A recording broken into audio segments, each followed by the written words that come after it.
అనాథలు అభాగ్యులకి ఆశ్రయం కల్పిస్తుంది అన్నం సేవా ఫౌండేషన్. ఎందరో అభాగ్యులకి నిర్విరామంగా సేవ చేయడంతో పాటు కరోనాతో మృతి చెందిన వేలాది మందికి అంత్యక్రియలు నిర్వహించిన అన్నం శ్రీనివాసరావు తన దాతృత్వాన్ని చాటుకుంటూనే ఉన్నారు.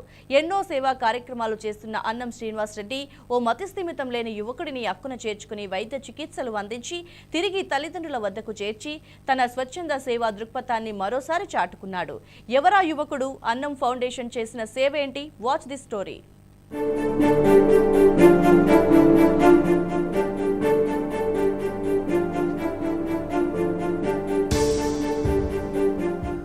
మతిస్థిమితం లేని వ్యక్తి వేల కిలోమీటర్లు ప్రయాణించి చివరకు ఖమ్మం చేరుకున్నాడు. ఈ వ్యక్తిని అక్కున చేర్చుకుని చికిత్స అందించారు అన్నం సేవా ఫౌండేషన్. 5 ఏళ్ల క్రితం ఖమ్మం ప్రకాష్ నగర్ ప్రాంతంలో గుర్తు తెలియని యువకుడు మతిస్థిమితం లేకుండా తిరుగుతున్నాడు. నడవలేని పరిస్థితులు దీనంగా ఓ చోట కూర్చున్న యువకుడిని గుర్తించిన స్థానికులు పోలీసులకు సమాచారం ఇచ్చారు. దీంతో పోలీసులు అక్కడికి చేరుకుని యువకుడి పరిస్థితిపై ఆరా తీశారు. యువకుడి గురించి వివరాలేవీ తెలియకపోవడంతో అన్నం సేవ ఫౌండేషన్కు సమాచారం అందించారు.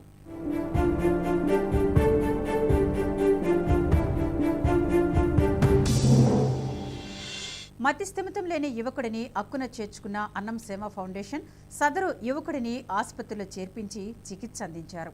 ఇటీవల కోలుకున్న యువకుడు తన పేరు, కుటుంబ సభ్యుల వివరాలు వెల్లడించారు. తన పేరు సుజిత్ ప్రసాద్ సింగ్ అని తెలిపారు. తల్లిదండ్రులు రాజ్గిరి ప్రసాద్ సింగ్, సునీత అని చెప్పాడు. తనకు చెల్లెలు, అన్నదమ్ములు కూడా ఉన్నట్లు వెల్లడించారు. సుజిత్ తెలిపిన వివరాలతో అన్నం ఫౌండేషన్ ప్రతినిధులు అతని తల్లిదండ్రులకు సమాచారం అందించారు.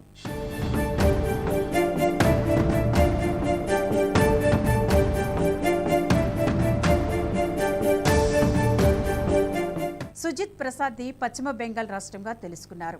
వారి తల్లిదండ్రులు ముర్షిదాబాద్ జిల్లా బిందుపర గ్రామంలో నివాసముంటున్నారు. వారిది నిరుపేద కుటుంబం. రెక్కాడితే గాని డొక్కాడని జీవితాలు వారివి.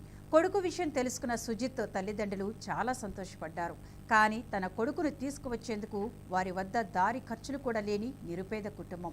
ఖమ్మం వచ్చేందుకు కూడా వారి వద్ద ఆర్థిక స్థోమత లేదని తెలిపారు.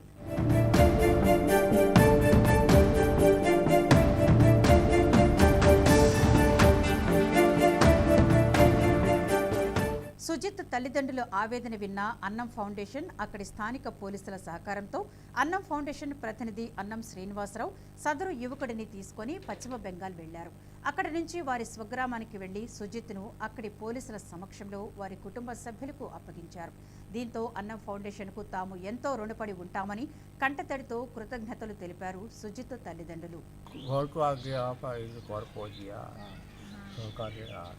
सबको मम्मी से बात किया, सबसे बात किया, माँ को देखा, भाई को देखा, बहन को देखा, तो बच्चों है आजिमगंज मुर्शिदाबाद वेस्ट बंगाल है।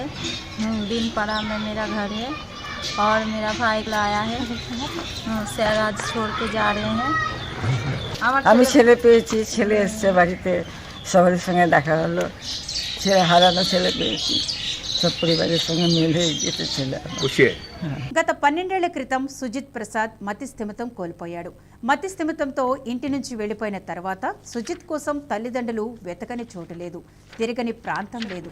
ఎదురుపడిన వారినల్లా తమ కొడుకు గురించి ఆరా తీశారు. జాడ మాత్రం దొరకలేదు. ఈ క్రమంలోనే సుజిత్ తండ్రి 8 ఏళ్ల క్రితం మృతి చెందాడు. ఓవైపు కొడుకు కనిపించకుండా పోవడం, మరోవైపు కుటుంబ పెద్ద అకాల మరణంతో ఇంటి పెద్దను కోల్పోయిన ఆ కుటుంబం మరింత నిరుపేద జీవితంలోకి నెట్టబడింది. ఇంట్లోని వారంతా తలో పని చేస్తే తప్ప ఇల్లు గడవని స్థితి. ఆ చోట ఈ చోట తెలిసిన పనులు చేసుకుంటూ జీవనం సాగిస్తున్నారు.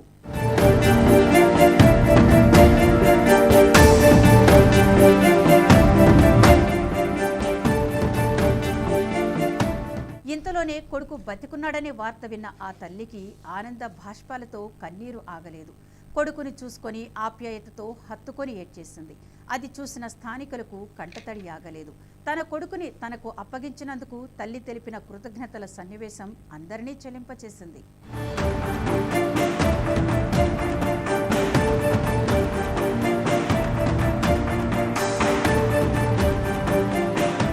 అన్నం ఫౌండేషన్ ద్వారా అన్నం శ్రీనివాస్ రెడ్డి అందిస్తున్న సేవలపై పశ్చిమ బెంగాల్ ప్రజలు కూడా కొనియాడారు. స్వచ్ఛందంగా ఇలాంటి కార్యక్రమాలు చేపట్టి ప్రజలకు సాయం చేస్తున్న శ్రీనివాస్ రెడ్డిని అభినందించారు. ఎన్నో రోజుల నుంచి దేవుడికి పూజలు చేస్తున్నానని, ఆ దేవుడే అన్నం శ్రీనివాసరెడ్డి రూపంలో తన కొడుకును తన వద్దకు చేర్చారని కృతజ్ఞతలు తెలిపారు సుజిత్ కుటుంబ సభ్యులు.